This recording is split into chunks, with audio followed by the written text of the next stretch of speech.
everybody. Today we're going to make the role play called The Lazy Girl, and we are from group 2. Firstly, I want to introduce myself. My name is Nakam One, and I'm going to be the narrator. My name is Ikazaru and I'm going to be the Princess Kayla. My name is Alex and I'm going to be the prince. My name is Samu. I'm going to be your father. My name is Maria. My name is Manuel. I will be your maid. So please, let's start. Once upon a time, there was a girl named Kayla who was known for two things: her laziness and her obsession with beauty. She lived in a small village with her father. They were very poor and often had nothing proper to eat. Her father worked very hard every day to provide food and shelter for both of them. But Kayla hates doing chores and never helped around the house and spent most of the time sleeping, daydreaming, and obsessed with herself. Every day she spent several hours in front of the mirror and admiring her beauty, while her father had to go to the farm, clean the house, and cook. Kayla, can you help me to cook the dinner, my dear? Of course not. Why could I have to help you? My hand will be dirty and my clothes will just smell for the dish. Kayla was furious by the way how her father said to her. Her father signed and cooked the dinner by himself. Over time, Kayla grew into a young and but her laziness never changed. She still avoided the work, while her father continued to carry the family's burden alone. One day, her father became very sick and could not work anymore. Kayla, now you're a grown lady. You must work or you'll be the stuffer. If I work, my beautiful hand will be ugly and in fact, my beauty will fade away. That's impossible. Kayla was furious and disappointed.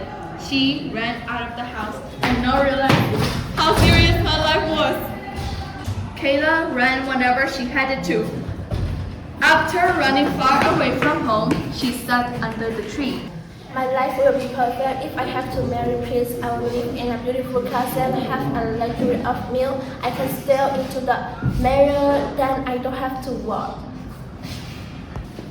But out of the sudden, she fell asleep under the tree. The next day, when she woke up, she found herself in a luxury bed with tall velvet headboard with gold-trimmed edges, soft and fluffy pillow. Kayla was speechless. Suddenly, a handsome and noble prince entered the room. Good morning, Princess Kayla. Can you have a good sleep? How?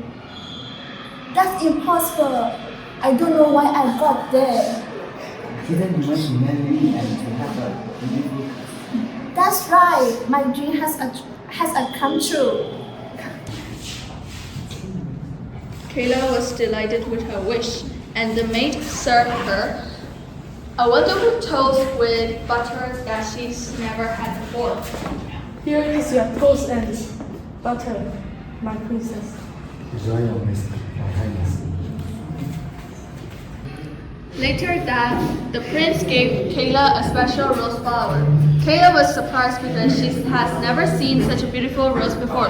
Wow, the rose is so pretty. I wanna how you get them. I took it from the garden. It is a special dry off rose, so you better take it off them by watering it. Well, I have to water it. Well, I know something to say. I never worked before, so I don't want to do it. Well, what do you want to do? I can stay in the mirror and admiring my beauty. Then I will give you a room that has a lot of mirrors, so you can stay as long as you want. I can stay the whole week. Kayla decided to stay rather than watering the rose. She had been asked and excitedly led her to the room with mirrors. As soon as she stepped in, Kayla began staring at her reflection, admiring herself, fixing her hair, and daydreaming. She didn't even think about her father at all. Days passed. She enjoyed watching herself. A few days later, She began to creep in. The room felt too quiet and cold. The mirrors are no longer entertaining her. Time seemed to move painfully slow, and for the first time, she truly felt alone. Kayla finally turns her eyes toward the rose by the window. Its petal had started to wilt and dry. Regret filled her heart as she realized what had she done. Oh, what have I done? I feel tired and sad. Tears welled up in her eyes and began to fall silently down her cheeks. She promised the prince she would stay in for the whole week. But now, guilt pulled at her more than any promise. For the first time in her life, Kayla truly missed her father. She thought of his tired hands, his hard love, and the sacrifice he made while she only thought of herself. The mirrors are no longer matter. The castle felt cold and empty. All she wanted now was to go back home. Please, I don't want to go back to home and see my father. Please let me out right now. At that moment, the prince entered the room and handed her his pen.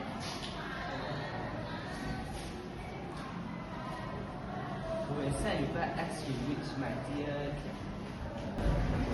One of the maids pulled out a stick and pointed at Kayla and said the magic spell. You may return to your own house. And in a blink of an eye, Kayla was right in front of the house. She quickly ran into the house, and as soon as she saw her father, she hugged him tightly. I'm so sorry. Please forgive me. I feel guilty for what I did. Wait, what castle? I don't want to go back to the castle now.